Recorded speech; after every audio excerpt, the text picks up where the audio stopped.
Good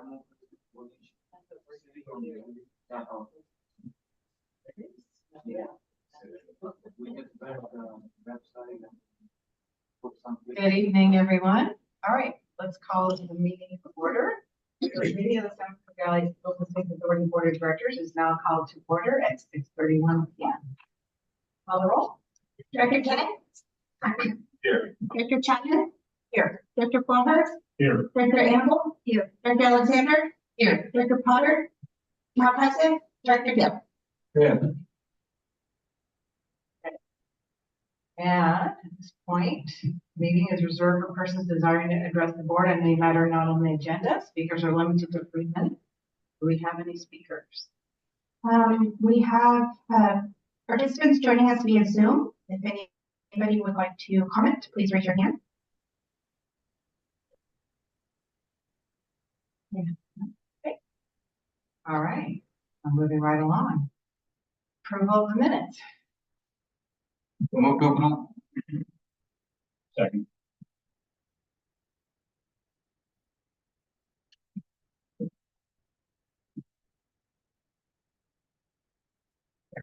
So we have a motion to approve the March 14, 2024 meeting minutes, moved by Director Gill with a second by Director Kenneth. Call roll. Director Kenneth? Yes. Director Chapman? Yes. Director Flowers? Yes. Director Annable? Yes. Director Alexander? Yes. Director Gill? Yes. Motion passes unanimously. All right, approval of the consent item. Does anybody wish to pull anything from the consent calendar?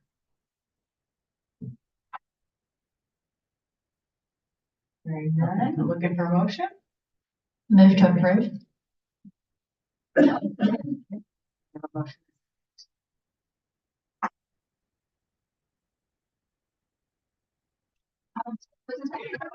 That goes Director.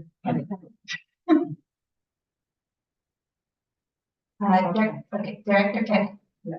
Director Flowers? Yes. Director Chapman? Yes. Director Annable? Yes. Director Alexander? Yes. Director Gill? Yes. Okay, motion to approve consent items 1 through 2, no exclusions, passes unanimously. All right, now we are on to new business. The first order of new business is approve revised salary position pay plan to include conservation strategy program manager. Elizabeth, thank you. Sorry if I've done that part better earlier. Okay, in my double hats for the evening. Good evening, directors. Elizabeth Loretto, Administrative Operations Manager. Before you tonight, we have an updated salary position pay plan to include the new revised classification of Conservation Strategy Program Manager. A little background, as you'll remember in January of 2024, we came to you with other updates to our pay plan in response to Matt Freeman's upcoming retirement and looking to retain our knowledge. Further evaluation of how to retain that knowledge, specifically in the area of conservation strategy and how that touches down on the land, led us to look at the real property program manager position, and ultimately we've expanded that to become the conservation strategy program manager. So with that expanded responsibilities, we've placed it at range 39 on the pay plan, reflecting the importance and impact of the work and the role on the Open Space Authority's mission. And I'll kind of leave it there for my part, and I'm going to hand it over to Matt, who might be able to tell us more about how this will really touch down and impact what Linda Kwong is doing for the Open Space Authority. Thank you, Elizabeth. Good evening, my chair and directors. I am so pleased to present this item with Elizabeth. Reclassifying the position to Conservation Strategy Program Manager. As Elizabeth said, it reflects a suite of expanded responsibilities the position will be accountable for, including conservation planning, strategic funding, and partner alignment. And this work is so incredibly crucial for the Open Space Authority to succeed in its mission. All right, where do we invest the agency's precious resources to protect open space? And do we do that through the acquisition or conservation easements? What's the combination of land use policy that's necessary to shore up some of those acquisitions? How do we work with our partners to get them to contribute funding to work towards a shared conservation vision? How do we pay for this work, given that some of the really big properties often cost a fair chunk of change, a substantial portion of our annual budgets. And so these are some of the responsibilities that the position is responsible for. And in my role, I covered a lot of this work in the past, but over the past few years, it's been wonderful to see Linda Kwong increasingly take on this work and take on these responsibilities and utterly excel as she does that. She's more than ready to be promoted into this new role. She's distinguished herself among her peers as a consummate professional. We talked about it with staff earlier, and everyone acknowledged she does the work of four people. And she has the experience, the expertise, and again, just the respect among her peers to take these extra responsibilities, and including, in addition to her proven track record, completing complicated transactions. So I think this is a really, really exciting opportunity. Her working title will be Deputy Conservation Manager, and that reflects that she'll be working so closely with Megan Traeger as Megan's right hand, and really having a hand in all things conservation at the Open Space Authority.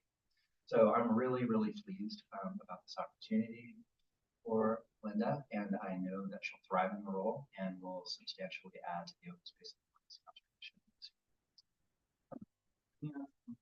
This position is a newly created position? I can best answer that. So we've had on the classifications since 2021, the Real Property Program Manager, which is the position Linda has been in. And we've essentially expanded that position. It's still at a program manager level to become the Conservation Strategy Program Manager, so that it still includes the real property work, but is now expanded to include a little bit more. Just the one position, and then the position is just, the title is just created one, but the It's a brand new, description wise is covering the everything. it is a brand new title, and but the classification is the previous Real Property Program Manager with some additional responsibilities added on. So it's an edited classification with a new title, resulting in the reclassification. Okay, sure. Any other questions? That's is he working systems or phone and then see what comes to it. We're definitely not going to try to beat her to the bone and see what comes from that. We do already have for 2 years now. I think she just celebrated her 2-year anniversary with the authority. Isabella Cressman is our real property coordinator. And so she has been increasingly, as she's gotten situated in her role, being able to take on more and more of the transactional work that Linda's been responsible for. And there's also, we'll have the new agricultural specialist coming on, which is a role that has a little symbiosis around leases and things like that, where that position will also be providing a little alleviation of some responsibilities. So kind of through this network of changes, we do not intend to burn Linda out in this new role. I just looked at the organizational chart there. Seems to look like there are many open positions are there, which is not filled yet. Just so can you explain a little bit about that? Or you have time to explain that one? It's a little outside of today's presentation, but I can give you a little context for that. We do have a number of planned but unfilled positions. Some of them have been chosen strategically to be unfilled as we're navigating this transition period of Matt departing and other people stepping into new roles. And some of it's just been about staff capacity to process recruitments. But with that, we also hired a new human resources coordinator last fall who is helping to improve that capacity. So you'll see, as I just mentioned, the agricultural specialist is going to go live very soon. And we have a docket of recruitments that are going to be running through about October straight after that to fill in some of those. So all these positions are already in our budget? Yes. Great. Thank you. Of course. That was my question, is to see, we're still staying within the budget, there's no additional cost. Correct. So the budget for the current fiscal year This incremental change that this position would increase or would experience is effectively offset by those vacancies that are already happening. And what the budget that'll come to you next year, of course, would reflect this position at its full range 39. Thank you. Yeah. Any other questions? Okay. Okay. It was not, I'm gonna give her.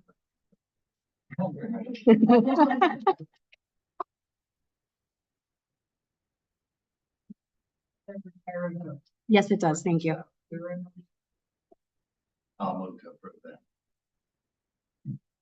Let me do second. We have a motion to authorize the general manager or assistant general manager to update the authority's salary plan to include conservation strategy program out there. Yay, Linda Swan. Okay. Moved by Director Kennett, second by Director Gill. Director Kenneth, Yes. Director Flucker, Yes. Director Chapman, Yes. Director Annabelle. Yes. Director Alexander. Yes. Director Gill. Yes.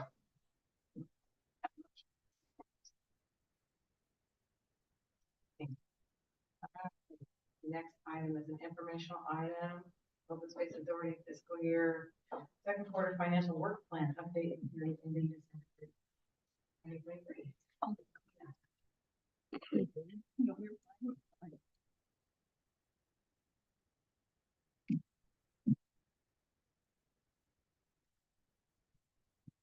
Good evening, directors. I'm back. Thank you. So tonight, we are reporting on the second quarter of fiscal year 23-24. As usual, the first section of the report is a work plan status update. And by the end of the second quarter, which runs from October 1st to December 31st of 2023, the authority completed 2 of the 34 declared projects. In the second quarter, we've hosted Community Day at Mayan Yakima, Coyote Ridge Open Space Preserve. We've also installed the pedestrian bridge over Yagas Creek. And I wonder if the videos will. Okay. So we had field staff actually record a time lapse of the contractor moving the bridge, and obviously I came back to this video. I thought it was cool, but I missed the whole thing. But yeah, so that was one of the quarter highlights. Made major progress on the project. And then another project that we made progress on was performed the restoration plantings at the South Pajaro River Ag Preserve with over 100 students through the STRAW program. So we had over 100 student volunteers. But yeah, so, that was some of the work that happened during the second quarter. Let's see how I can get to the next.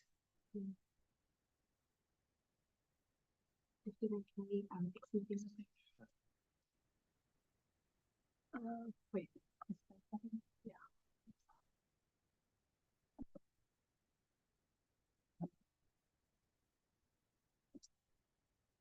Thank you.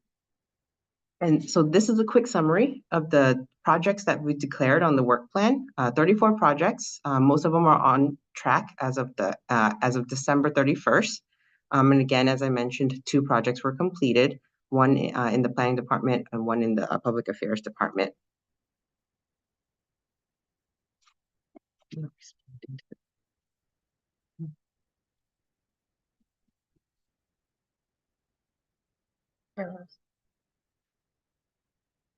It went all the way.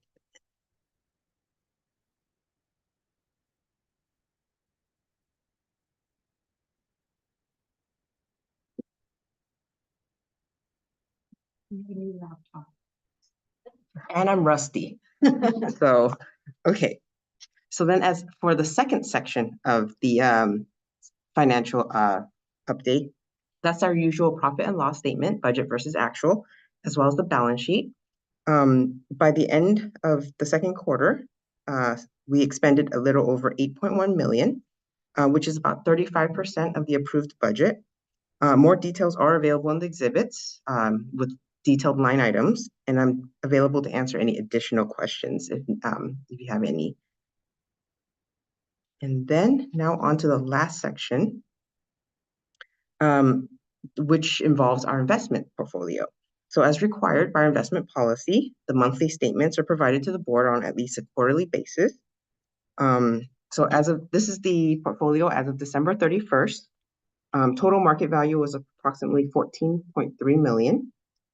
We incurred $3,859 in fees with our advisor, Chandler Investment. And overall, the portfolio is generating an average yield to maturity of 3.3, and that was actually up from a 3.05 from the previous quarter. I believe the board is fully aware that rates are still relatively on the high side, so we're taking advantage of any available cash that are any securities that are maturing, and what we're doing is, trying to lock in those rates as much as we can. But not too far, because as per our investment policy, we're trying to aim for a strategy of about like 2 to 3 years. We're not trying to lock down our money for too long. So that's our strategy. But any questions about the quarterly financial update for the second quarter? Yes. Only thing that seems to stand out is something called memberships in the library. What is that? So usually memberships include professional memberships that staff might enroll in with associations or organizations. There also might be some agency memberships that the agency as a whole would enroll in with partners, as well as sponsorships. And then the library is just more of educational materials, like books for the library, etc. So the reason the percent is so high is because the whole year. Yes, and depending on the timing, some might the membership might have been for, at the beginning of the year we paid it. And so by the second quarter, 60% seems high, but it's because it's been prepaid ahead of time for the rest of the year.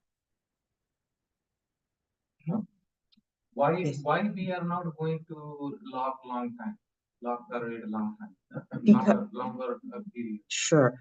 We do want to remain somewhat liquid if we have a great opportunity where the real property program might find some awesome, properties to acquire. I know, but some just the money for because the interest rate is too high this time, right? Mm-hmm. So if it's a 2-3 years, we can make more money than if it's within a year the interest rate drops down. Then Yeah. So right now our portfolio is 14 million. We're finding a balance between free cash flow plus what we would lock down. So again, the strategy, having talked with, looking at our financials, anticipating what we might need, as well as consulting with our investment advisors, they're kind of giving us a 2 to 3, strategies a 2 to 3 year duration. But they're consistently monitoring. We have quarterly calls with them. They provide market updates and market trends. But yeah. Does that help in terms of, okay. We don't want to lock down everything. Yeah. Mm-hmm. but some part of money. Yes. It was nice to see that, we're taking advantage of the market going up. Mhm. Swing at the moment. Yep. The interest rates do seem to be in that, going in that direction. Mm-hmm. Going up or going down? So right now it's relatively high, but there are talks about potentially, latter half of the year, the feds are looking to cut, but everything is speculative. There is no guarantee on that. Please do not come back to me later on.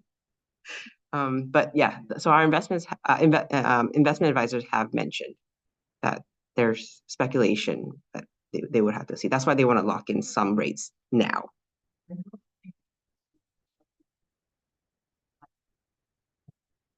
Water, all that, those all seem to be on that upward trajectory as well. As in our cost, the expenses, or our investments in those? Expenses. Oh, no, not. No? admittedly, I have not known what our bills are for the past 5 months. I have to, so I have to take a look at that, but it's, when I reviewed the financials, we were still within budget, so it hasn't ballooned to a point where, it's out of control or Yeah, anything. no, it's only, I'm hearing, Yep. probably some of the recent things like State Farm is. Mhm. Just showing people that are living in the hillsides, just asking for a rate hike.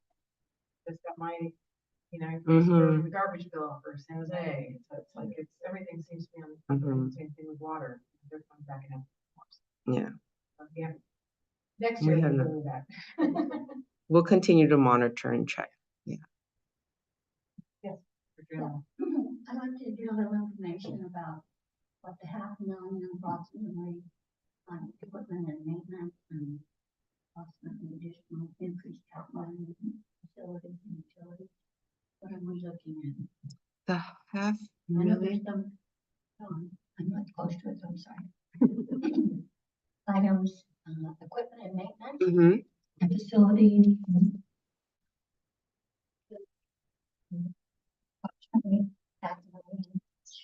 Higher than actual, and so looking at what it is that we're going to be doing, that we're going to be spending that kind of money. Got it. So for equipment and maintenance, what that often includes is fleet maintenance, our vehicles, as well as the equipment that field uses. But then another portion that's embedded inside that major expense category are our software subscriptions, and as well as computer hardware that we procure and replace as needed as they rotate out. And then facilities and utilities, that involves the typical utility that's associated with the building. That includes, for example, landscaping, janitorial, alarm services. We also include inside the internet, as well as phone lines and field staff's radio service, as well as the cellular, and then garbage, water, electricity are inside the utilities as well.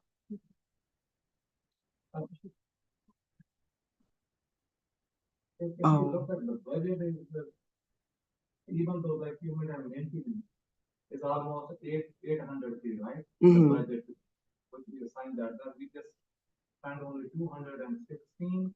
Yep. Okay.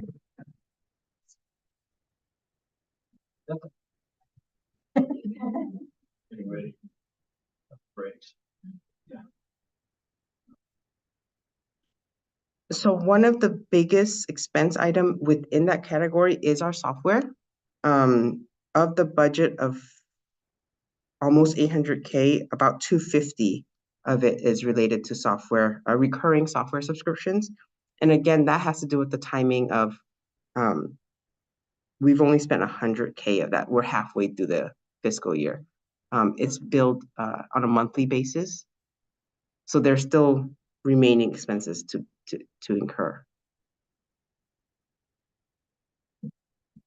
So actually, I requested to her the last time about the software, the package. We have that one. I don't quite understand why we have that many different companies providing the different software. We don't have any ERP system which all the module is included inside. We don't have one central, because I would say the best example is there's not one software that does everything perfect. Like, they're not the master. They're like, But they cannot customize that. Any company, you can just ERP system. For example, is SAP or maybe the Oracle, any kind of company. So whenever, so we are just taking off the shelf. I'm thinking that. So if we tell them the requirement, they can I think maybe customize the software. Then it's a less maintenance. If you have only one software, just do all the work. Then instead of looking, oh, this is for the payroll, this is for that one, this is for that one. I think I saw that one, 8 or 9 different vendors Mhm. have their software. We are using that. Yeah, in our budget report, we have a summary of most of our, I understand yeah. that, but I'm just thinking about that. If we have only one ERP system and all the module is included, whatever we need them, Mhm. they can do that. Or even maintenance is less. I can't speak to the maintenance, but I do know that as we kind of progress, we do have an ERP system that's focused on financial. That's Acumatica. There are several reasons of why, like for example, we don't do payroll through there because ADP is much better at it than Acumatica is. We have, for example, our volunteer management system. That isn't something the ERP system does. And it's cheaper out of the box rather than customizing it and fitting a a peg into a square into a round hole kind of situation there. But I can definitely review all the other ones with you, Director Gill. But there are several reasons for why each different functional area chose a different software product rather than trying to make our ERP vendor customize product. Okay, well, Yeah. I'm happy to just Yeah. sit down and look at it. Sure. Thank you. Yeah. Any additional questions? Sorry, Director Annabelle, did I address your, okay, Yep. Yeah. Mm-hmm.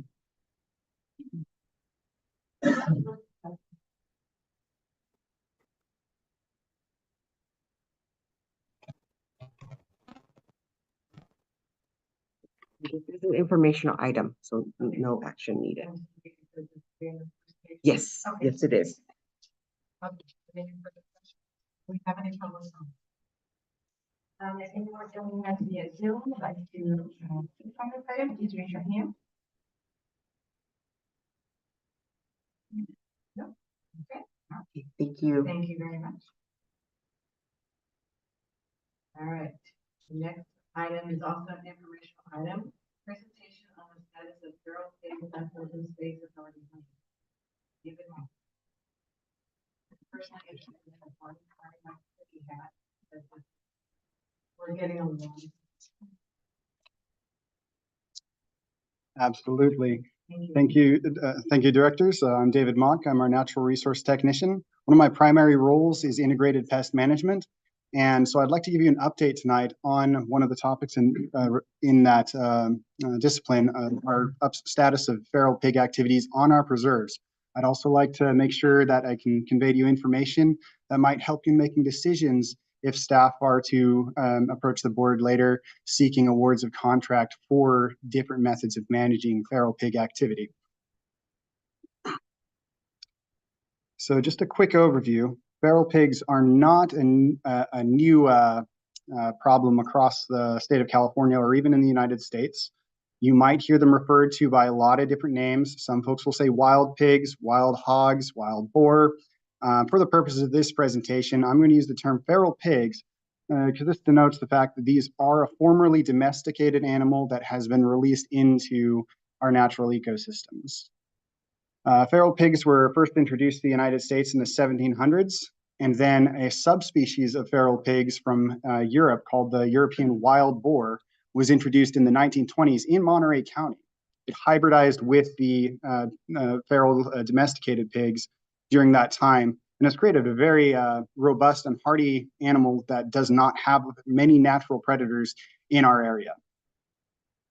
It's estimated that there are between 200 to 400,000 in California. Female pigs are able to become pregnant every 21 days with litters of 5 to 6 piglets at a time after, of course, after they've had a litter, of course. They are mostly nocturnal, but you will see them active during the daytime as well. They're omnivores, and they feed on just about everything. Primarily, they'll be foraging for vegetation, bulbs, insects in the ground, grubs, things of that nature. Stuff you'll find all over our preserves, including many of our sensitive and endangered plants. They're habitat generalists. They can thrive in a variety of different habitats, all the way from very steep rocky terrain, dense woodland, but particularly areas with riparian and aquatic features. They're not native to California, as I mentioned, but they make a huge impact on our native ecosystems. What you see here is a map showing a series of maps showing the progression of how feral pig populations have been growing at an increasingly rapid rate since the 1980s, when good data has been provided for them. They are present in 56 of the state's 58 counties. They've expanded across the United States, and what you'll notice in particular is on the California portion of the map, how nearly the entire state is now facing this problem. Next, I'm going to show you a few of the impacts that our staff, as well as our partners with Creekside Science and Point Blue Conservation Science and others, have found on or near our preserves. The first photo there that you see is right at the entrance to Coyote Valley Open Space Preserve, where what should be a little meadow of grasses underneath the oak tree at the entrance has been almost completely tilled up by feral pigs looking for different forage. A quick overview of these impacts that we'll be discussing here on the next slides are that they damage native plant communities. They're extremely destructive in wetland and riparian environments. They can be a disease vector in wildlife, livestock, and in some cases humans. They also present a visitor safety concern as their range as they start to expand more into our preserves that are open to the public and are seeing increased visitor traffic as well. There are also economic impacts associated with feral pigs, which populations in our area that may move to elsewhere in the county or the state would contribute to those economic impacts. So this first impact is the series of damages we've documented on our preserves. The photo you see here is at Mayani Yakima the Coyote Ridge Open Space Preserve, recently opened to the public, one of our crown jewels in terms of species diversity and sensitive endangered species that we're seeking to protect. One of the primary purposes of us operating this preserve. This patch that you've seen here is in one of our sensitive areas for fragrant fritillary, a rare and endangered species found in our preserve. The center picture is a photo of that fritillary. On the right, you see an example of what a pig, it looks like when a pig is rooted in an area for bulb plants. And on the left, you'll see a close-up of two confirmed fritillary that have been damaged as part of the pig's rooting activity. We have a restoration site at the Kuzia property off of Palm Avenue, right as you're headed towards Coyote Valley Open Space Preserve. This one's significant because in the past, staff haven't seen as much pig activity through that corridor as they are now.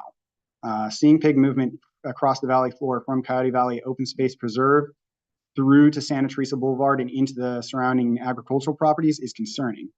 At this particular restoration site, Point Blue Conservation Science detected that many of their plants, as you see on the right, were completely rooted up by the pigs, necessitating them to either be purchase replacements and installed, as well as an $8,000 fence to fence in those restoration sites and preserve the habitat benefits that we provided by that restoration site. This photo is from Sierra Vista Open Space Preserve. We've had a restoration site there with great success at removing invasive species and replacing them with some high quality native vegetation. Our staff, as well as our volunteers, have all been highly invested in this project. Here as well, we have large populations of feral pigs moving through adjacent properties, both private and other partner agencies' properties, into Sierra Vista Open Space Preserve and doing damage to the resource there.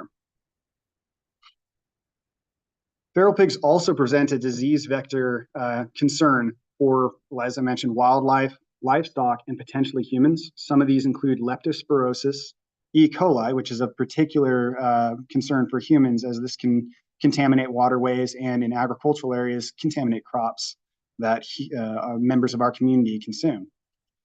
They also are a carrier of something called pseudorabies, which is not really rabies. It's a virus that resembles symptoms of rabies and only spreads through domestic pigs, which includes spreading back into livestock populations, further endangering the livelihood of our agricultural community. There also carries foot and mouth disease and African swine fever.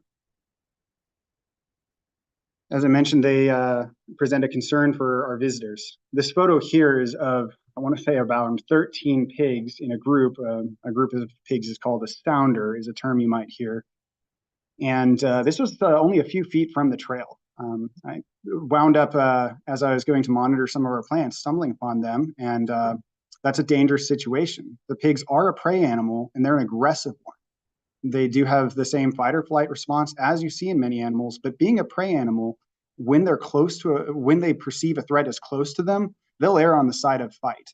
And being charged by a pig is not a fun experience, and definitely not one that I want our visitors to be subjected to.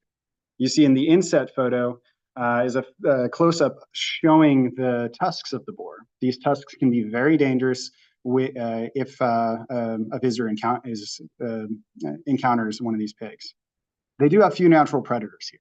Their original ranges in Africa and in Europe, they would have had large mammalian predators there, including grizzly bears.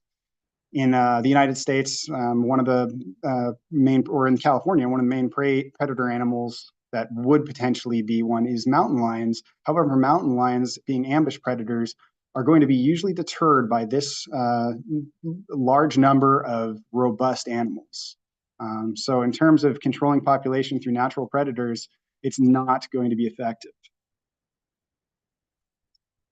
Their economic impacts are also estimated to be about $1.5 billion in damages to agricultural and natural environments across the United States.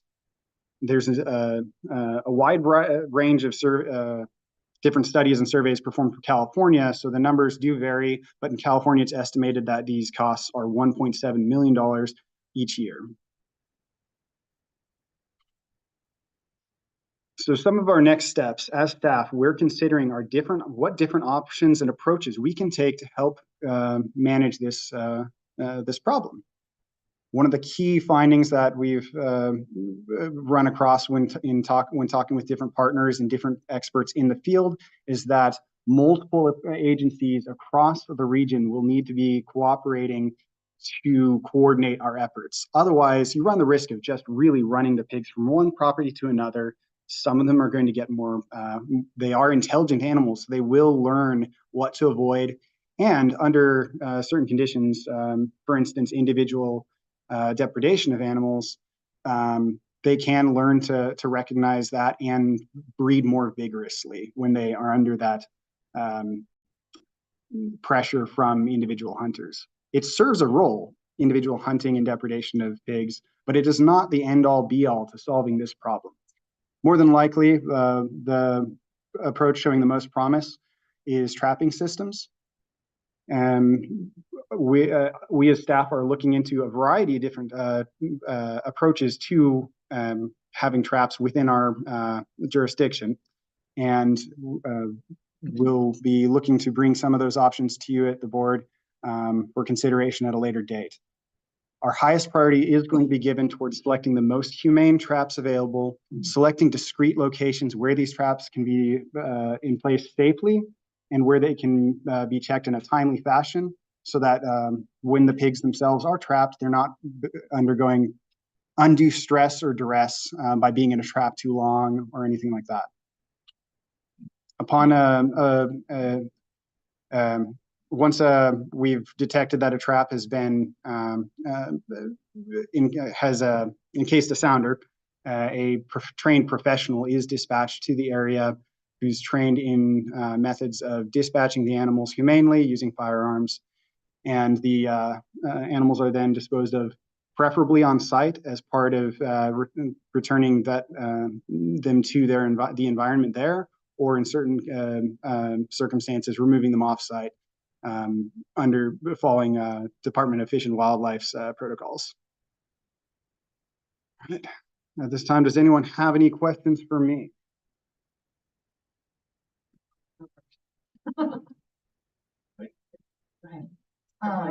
Is Is trapping actually effective? We were hiking last weekend and had this discussion where, Mount Diablo and Morgan Territory, and there were a number of traps, and I've seen them lots of places I've hiked. And the people I was with were saying, you know, they spend a while acclimating the pigs and, you know, getting them used, but they said then once a pig goes in and is trapped, the pigs are really smart and the other pigs don't go in. So That last screen back up.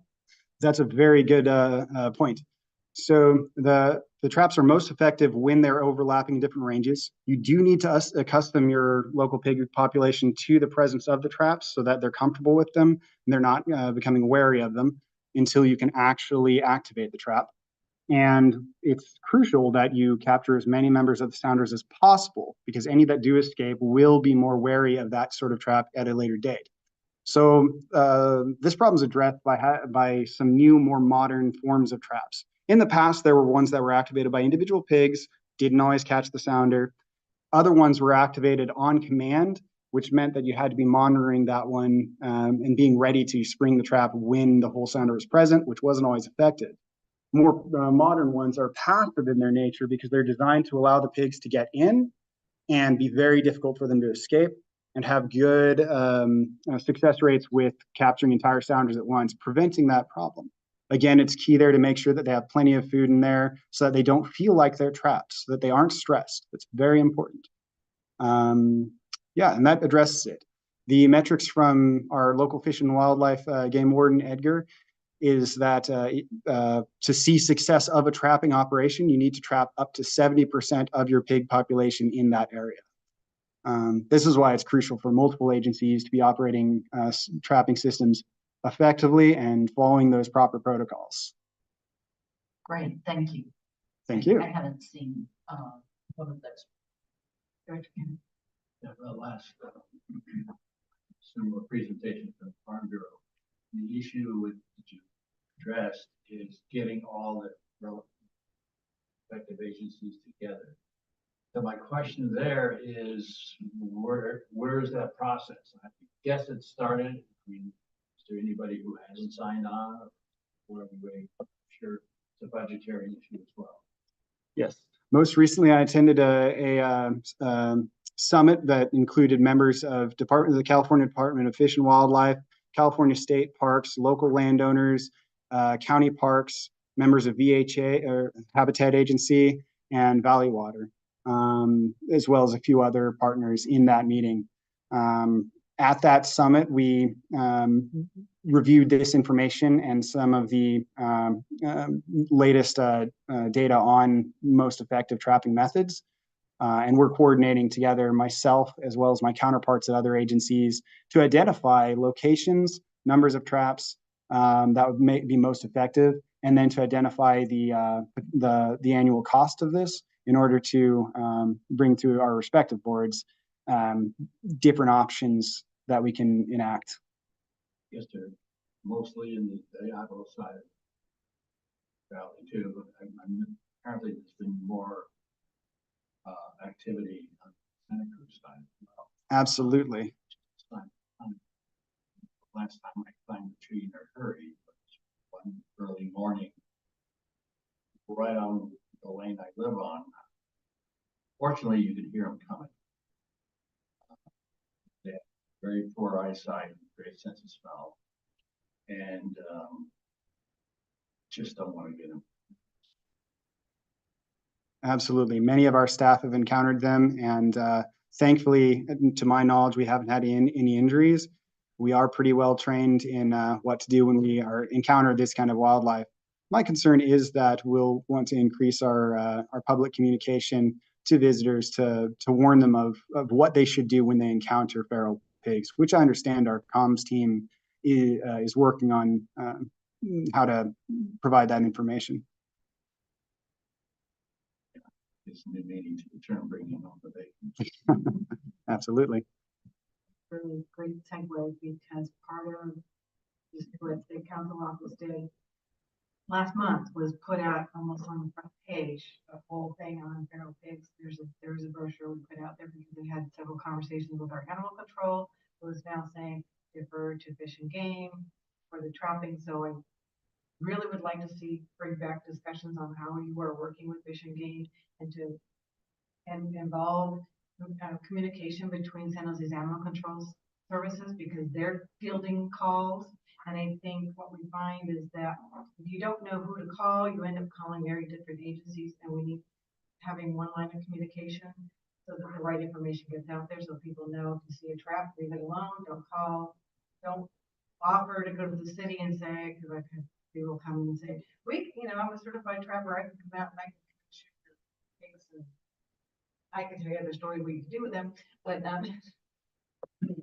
so I think the education purpose is really good and putting that information out there so that the public is aware of it. I've seen some of the damage out on the Basking Ridge side, out on the golf course side. So you have many, many partners out there. So, if it's a better resources, again, it's probably trying to get these agencies together, and try and consolidate some of that. So I think it's not a budgetary drain on our side, because the city's experiencing as well. Yes, communication and coordination is key. I'm very thankful to have our local game wardens helping to coordinate these efforts. I'm also seeking opportunities for partnership with the federal Department of Agriculture, which operates a program to assist with operating these kinds of trapping operations. I'll definitely keep you updated on how our progress goes with developing these partnerships and these lines of communication. That's fantastic. Yeah, because the damage, I guess, I've seen, for the lawns and that type of thing, but now going after the native species and riparian. Okay, so all that work we're investing in, they're literally uprooting it, So, there's a significant cost to us as well. So I think the public needs to be aware of that and again, what steps we're taking to address it, who we're talking with, what the plan is, because people will start taking things into their own hands. Yeah. Yes. There was an incident, I want to say about 3 years ago, there was a former council member that, wanted to go out there with bows and arrows. So this has come to council before, so this is fantastic. Thank you. We appreciate this information. Let me ask a different type of question. Always is a different, right? My question is that on our preserve or on a trail, if something has happened like that, so it's attack the visitor. So do the open space authority is liable for that? That is a good question. I would defer that question to our legal counsel, Bill Parkin.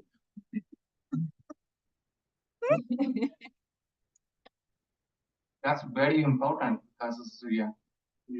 Okay, question is that if, for example, on our preserve or on the trail, any visitor is going there and then any wild animals or the pig is just attacked there, so then we have the responsibility for that, right? Well, Or we can just put some kind of sign there, help yourself.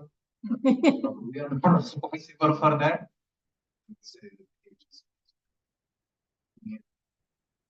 Liability. There's a thing called trail immunity, statutory.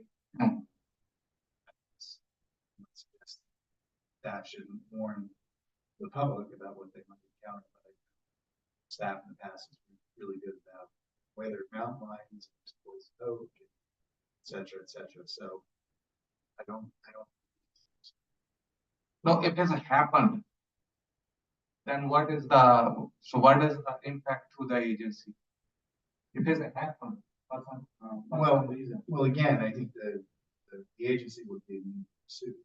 okay. That it's happening on the trail because there's statutory protection for trail immunity for public agencies. And even for private parties, have a lot of public use a trail across their property. So I think the agency.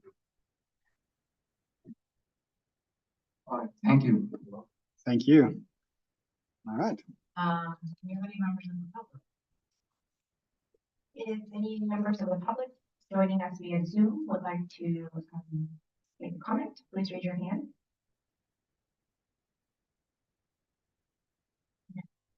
Okay. David, thank you. And I look forward to, follow-up conversations on this. That's probably a much bigger project than we ever thought, right? Yeah. Thank you.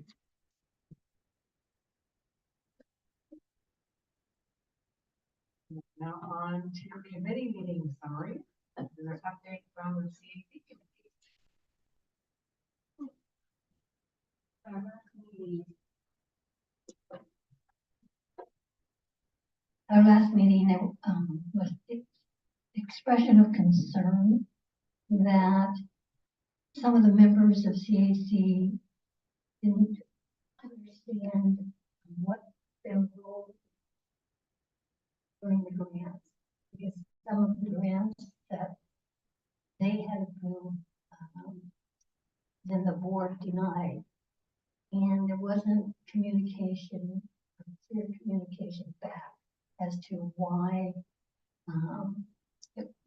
we denied the ones that we did. So that individual in particular wanted me to pass that on to the board and then to work with staff to figure out better ways to communicate after we have anytime that we're involving and asking for advice from them. If there's some major change in the advice that we have a system of giving back to them, that they understand. Anyway, I did offer to meet individually with the individuals because I had taken notes about that too. Issues. About it, and I think everybody's excited about the upcoming board and CAC joint meeting. Yeah. 25th. Do you expect that question to come up during the joint meeting? I don't think it would be done.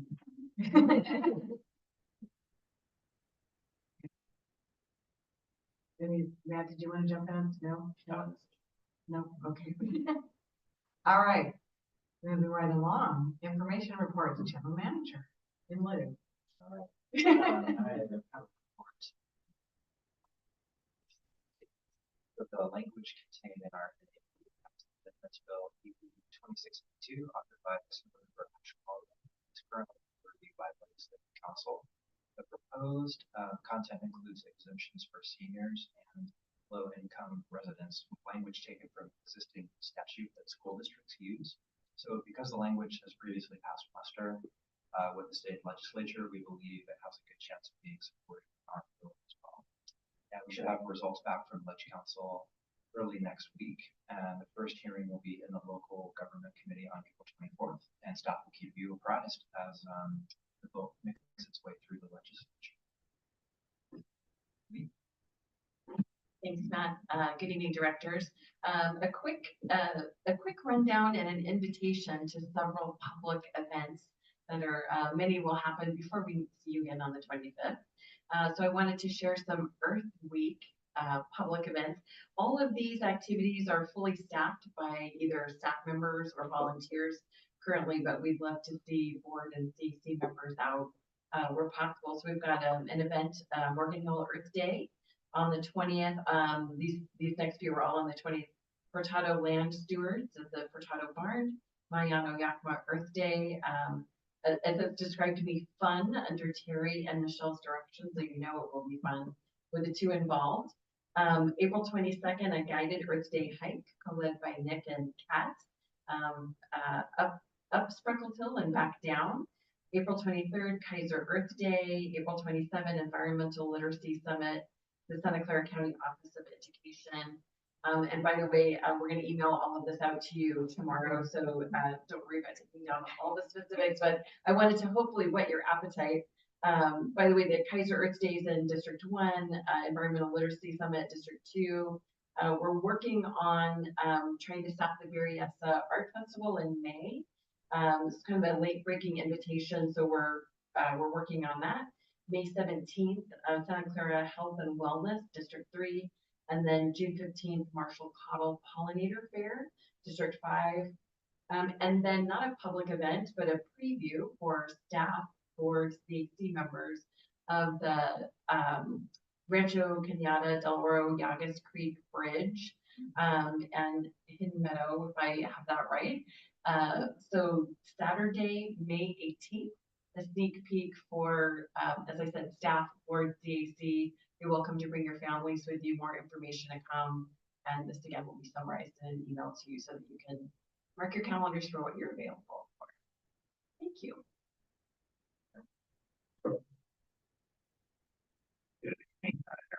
Natural resources manager.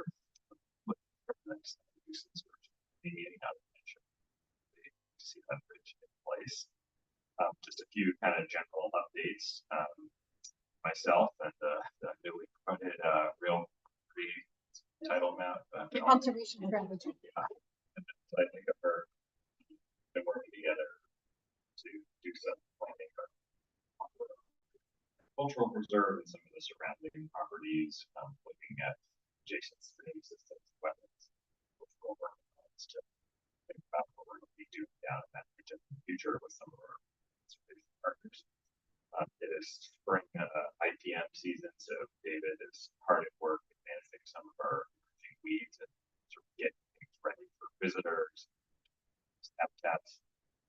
We are pretty far into our, inaugural, opening season at Maya Yakima. So, really indications are things are going well. I will say that, the rain has really managed to fall quite well on the weekends, including this weekend. I know I was planning on leading a hike there for friends and family, only to get it postponed. So it's been a nice, gentle opening. I'm sure in future years, hopefully the gods of rain shine upon us and we can get out there a little bit more. But I will say we've been in a parallel track monitoring various plant community populations that are adjacent to the trail, just to kind of check on how public access might be affecting things or not affecting things. And all that data is coming in positive. We've actually seen the growth of certain populations like this at Dudley. So things are looking good out there. I'm excited about the agricultural specialist position being posted and sort of just getting ready for that person. A lot of interest in what this person is going to be doing from both CAC members and community at large. I would say on the staff side, a lot of staff are very interested in what this person is going to be doing, and so I think a lot of people are going to be asking for their time, which only assures me that this is the right position to hire. But I'm sure we'll have to prioritize the work. And finally, I'll conclude by just saying that I was glad that Post came here a couple weeks back and gave a presentation on some of the wildlife crossing work that they're doing. But I think in a broad sense, the work at Monterey Road, around those wildlife crossings, analysis of Highway 101, wildlife corridor, and how the work we're doing in CV Camp is sort of heating up, I think in a good way, that we're taking a deeper look at the specific needs of all the critters that navigate the sort of maze and structure between the Diablo Range and the San Mountain. So that's increasingly taking us my time, maybe in particular, getting more and more material to our. And to piggyback on that, when I brought that back to the council member, I worked on that, Michael Brio had a farewell party and I was like, do you realize this little thing they did? Now that they're like, they were very excited. So actually, I think it's really spurred a lot of interest. I saw Laura Wells with the tree planting event. It's like, yeah. So I think they're very excited to see this kind of work because this could be a bigger thing than we ever anticipated. Thank you. I believe you're scheduled to get a CV Camp update. So your questions for CV Camp. Great. Legal counsel update. No report, manager. Make something out. Well, maybe about wild boar or something. Okay. All right. Board member. First, Director Gill? Yeah, No report. Okay. Through work, I went to the Everybody Belongs at Parks DEI draft report from County Parks, Melissa Hibbert. And I thought it was really interesting, some of the ideas they're coming up with, and it made me think of us. And one of the things they may be doing is work to mystify parks. This came from some of the surveys people had actually put that on there. And they're talking about holding events to teach and inspire self-exploration of parks. And I thought that was an interesting thing that I don't think I had seen before. And about transportation, ensuring costs aren't a barrier.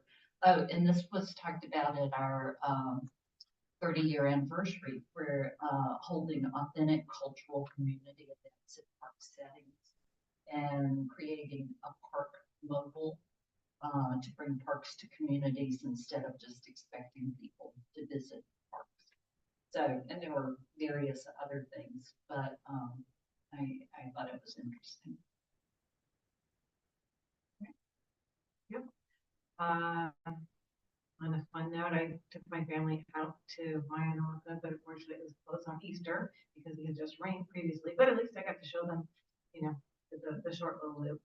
And then we went on a hike out to the Reserve as well. So it was very nice. And then participated along with Director Danville and Alexander for tree planting in honor of Big and Flute, which that was very nice.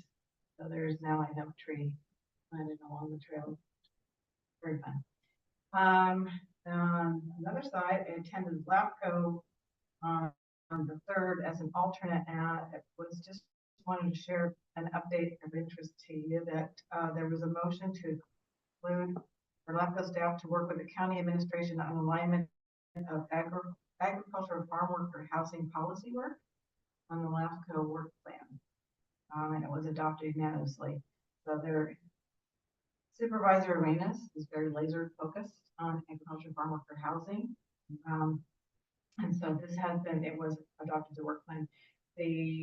I believe how it played out is that they are going to ask them for county parks to take a look at their timeline for it so that LAFCO staff can align it with the county parks timeline. So I don't know if it'll be on the work plan, but I don't know if it'll be addressed on this year's work plan. Make sense? And so all the members of LAFCO did get a report from Ms. Gallegos in response to the referral. So if anybody wants a copy or video like a copy, I can forward it to you, which has the whole response from staff on that request for her. It's quite interesting. That's something you may want to pay attention to. And then the reason I brought up, we also talked about the fire district and countywide fire service review and insurance rates. So that is the definite concern of watching some of the issues that not every city is responding to the firewide service review recommendations. We did. And that was my report. Let's see, the Santa Clara County Parks, their main issue at their committee meeting was, or commission meeting, was a diversity, equity, and access. And the comments that Vicki made, in addition to those, apparently their survey shows that over 40% of the residents of Santa Clara County are foreign born. And so one of the things that they're looking at, excuse me, are there other languages that information needs to be put out in? They haven't completed the report yet, but it will be available probably into May. And I let Andrea know so that she could get a copy of it, because I think it'll be real important information.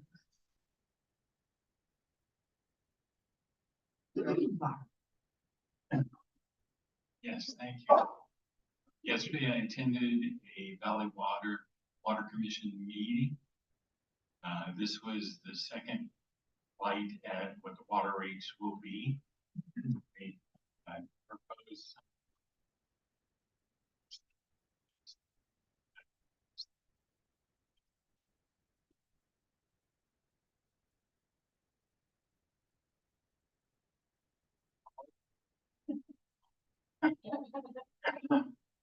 if you look at their reports, which are online now, you will see that we're going to average a minimum of 9.9% of that activity. And it's not sky that. So every year, cumulative, 10%, 10%, 10%, 10%. So we were talking about all the other things that are going up. This is one of the big ones. What's driving most of that is dealing with bringing water in from outside the county. And the infrastructure repairs like Anderson Dam and those kind of projects. That is the planning that Valley Water has to do to say that you will have water in 10 years in the South. Because if they do nothing, that won't be adequate. So that is the update for what staff presented. One of the things that came back, which is I hadn't seen this, and I've been going to these meetings for several years. 3 different cities that were represented wanted the staff at Valley Water to go back and find a way to reduce the cost more, push things out farther so they don't get done in a reasonable time and whatnot. And they were very adamant and actually caused a vote to make that amendment in their report to the board at Valley Water, that they want a reduction now. Because they're getting tons of complaints about the cost of water.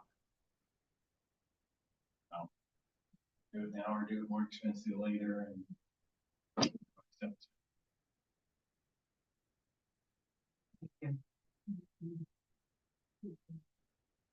Director Kenneth. yeah, I also attended the meeting. Yes, you are. Yes. Okay. Oh, we're both Alexander. So I found it to be very emotional. And you know, on the trail, you see a brand new baby, 12-foot tall valley oak in the ground. It's coming along pretty well. And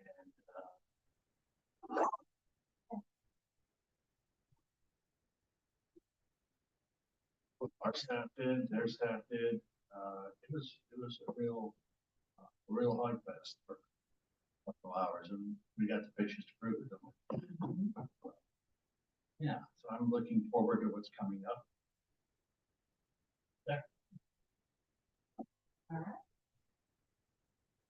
Okay, and that is the end of their work, so we are now officially adjourned.